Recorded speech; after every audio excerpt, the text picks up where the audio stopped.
अस्सलामुअलैकुम, कैसे हैं आप सब। Hope you all are doing well. मैं आप सबका अपने चैनल लिटरेचर ऑफ इंग्लिश में वेलकम करती हूं। तो आज का हमारा टॉपिक है the crucible by author Miller. सबसे पहले क्रूसिबल को पढ़ने से पहले हम लोगों को पता होना चाहिए कि ऑथर मिलर कौन थे।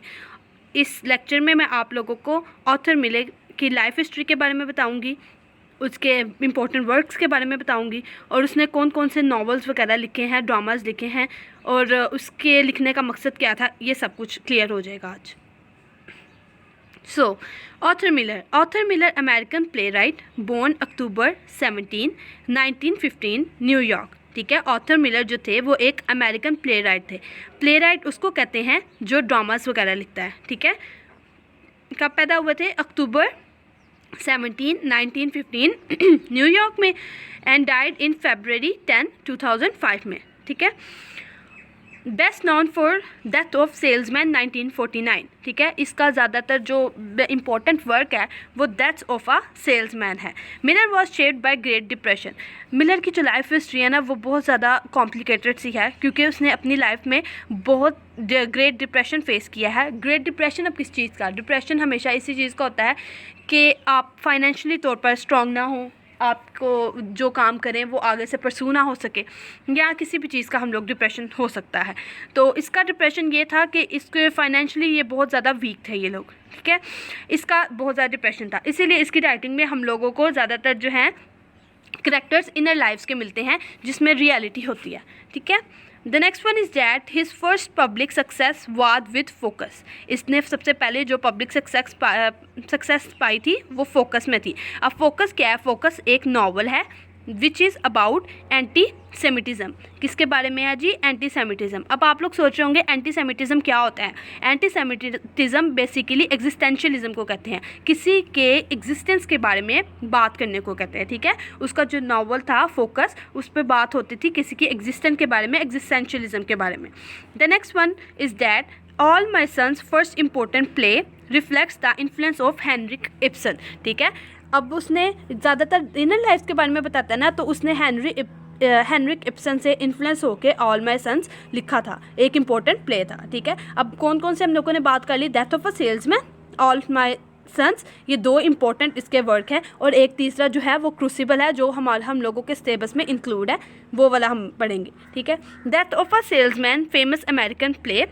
जो डेथ ऑफ अ सेल्समैन था, जिसकी मैंने आपको बात की है कि 1949 में पब्लिश हुआ था, ये बहुत इंपॉर्टेंट प्ले था। इसमें भी उन्होंने ट्रेजेडी बताई है ऑफ विली लोमन की। एक विली बच्चा था, उसकी ट्रेजेडी के बारे में बताया है कि a man destroyed by false values, जो कि गलत वैल्यूज़ की वजह से डिस्ट्रॉय हो चुका था।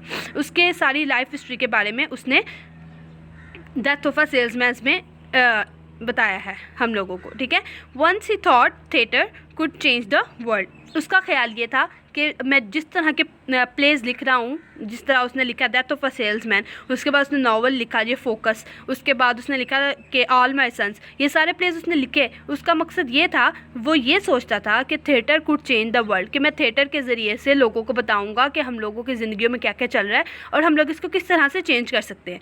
तो उसने ये वाली बात जो थी इसके अंदर एक्सप्लेन की हुई है कि theatre could change the world.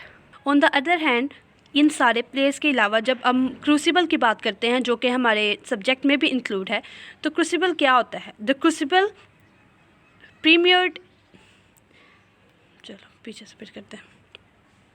ठीक है, इन सारे कैसे पढ़ना है? ठीक है, on the other hand death of a salesman, all my sons, इनके अलावा एक जो इम्पोर्टेंट उसका वर्क था, उसका जो प्ले था, वो है the Crucible, which is included in our subject also.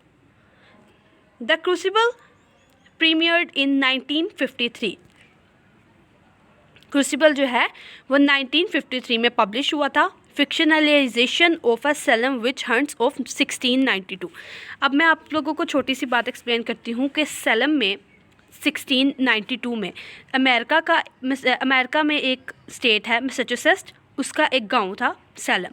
अब सेलम में वहाँ पर जो लोग थे ना, वो बिल्कुल भी विच हंट्स को अच्छा नहीं थे समझते। अब विच हंट्स क्या है? मतलब काला जादू करना। ठीक है, सुपर नेचुरल चीज़ों पर यकीन करना, डेवल्स के बारे में मानना। ठीक है, और स्पिरिट्स वगैरह की बातें, इस बात को उन्होंने बिल्कुल बैन कर दिया हुआ था। तो इसी से रिलेटेड जो है ना क्रूसिबल में उसने अपनी सारी बात को एक्सप्लेन किया है। सैलम में उस टाइम पर 19 पीपल जो हैं वो डेड हो चुके थे, तो उसने इस रियलिटी को एक्सप्लेन करने के लिए क्रूसिबल लिखी है, ठीक है। He says he looks to the Greek for impression particularly Sophocles, ठीक है। उसने ग्रीक से इम्प्रेशन लेते हुए, स्पेशली जो था सोफोक्लिस से इम्प्रेशन लेते हुए उसने अपने सारे जितने भी प्लेस वगैरह थे वो लिखे थे। वो एक ग्रेट एडमायर था ग्रीक का। Miller consider the common man, वो कॉमन मैन को इस तरह से कंसीडर करता था। ये अब जो मैं कोट बोलने लगी हूँ आप इसको अपने क्वेश्चंस में भी ऐड कर सकते हैं मिलर की लाइन लिख के, ताकि आपके क्वेश्चन की ग्रेस ज़्यादा बढ़ जाए। As apt a subject for tragedy in its highest sense as Kingsberg, ठीक है। उसने ये खुद बात की थी कि मैं मिलर खुद कंसीडर करता हूँ कॉमन मैन को कि उसकी ट्रेजेडी को ज़्यादा अच्छे तरीके से प्रेफर किया जाए या बताया जाए बनिस्बत ये कि हम लोग जो है वो किंग्स की ट्रेजेडी को बताएं। मिलर रिटर्न कॉन्शियसनेस कंसाइजनेस से लिखता था, क्लैरिटी से लिखता था और कंपैशन से लिखता था। उसकी राइटिंग में हम लोगों को ये 3 चीज़ें बहुत ज़्यादा मिलती हैं, okay. Miller's work is infuse, Miller के जो वर्क थे वो भरे हुए थे with his sense of responsibility to humanity and to his audience. वो बहुत ज़्यादा रिस्पॉन्सिबल था कि मेरे प्ले से ऑडियंस पे क्या अफेक्ट पड़ता है और क्या मैं ह्यूमैनिटी की सारी रिस्पॉन्सिबिलिटी को पूरा कर रहा हूँ अपने प्ले के अंदर। तो वो इस तरह से अपने वर्क्स को लिखता था। The play right is nothing without his audience, कि जो एक प्ले राइट है एक ऑडियंस के बगैर कुछ भी नहीं है। अगर ऑडियंस ही नहीं होगी उसको देखने के लिए तो फिर कैसे जो है एक ड्रामेटिस्ट अपने प्ले को आगे लेके चलेगा। और इसीलिए ड्रामेटिस्ट को भी चाहिए कि वो एक ऐसा प्ले लिखे जो रियलिटी के नज़दीक हो और लोगों को उससे कुछ सीखने को मिले, बजाय इसके कि वो लोग बस उससे देख के तो चले जाएँ। द नेक्स्ट, ये भी जो लाइन है ये भी आप कोट कर सकते हैं अपने क्वेश्चंस की लेंथ को इंक्रीज़ करने के लिए। He is the only one of the audience who happens to know how to speak, ठीक है। ये लाइन भी जो मिलर था आर्थर मिलर उसने खुद अपनी बुक के अंदर कही है ताकि लोगों को इस बात का यकीन हो जाए कि ऑडियंस जो होती है एक प्ले राइट के लिए कितनी इम्पॉर्टेंट होती है। सो ये सारी बातें उसने मिलर ने खुद बताई हैं कि जो है वो एक अमेरिकन प्ले राइट था, ठीक है। उसने डेथ ऑफ अ सेल्समैन लिखी। उस बेसिकली उसके लिखने का ये सारा कुछ मकसद यही था ताकि जो हैं इनर लाइफ के कैरेक्टर्स को एक्सप्लोर किया जाए और बताया जाए कि एक कॉमन मैन के ऊपर आज के दौरान ज़िंदगी में कैसे गुजर रही है, ठीक है। तो ये सारी बातें थी आज की। इसमें मैंने आज आप लोगों को बता दिया कि ऑथर मिलर कौन था या उसका क्या मकसद था, ठीक है, लिखने का, प्ले राइट का, और उसकी लाइफ हिस्ट्री कैसे थी। होप सो आपको आज का लेक्चर समझ आ गया होगा। इंशाल्लाह नेक्स्ट लेक्चर में आपसे मुलाकात होगी। Thank you.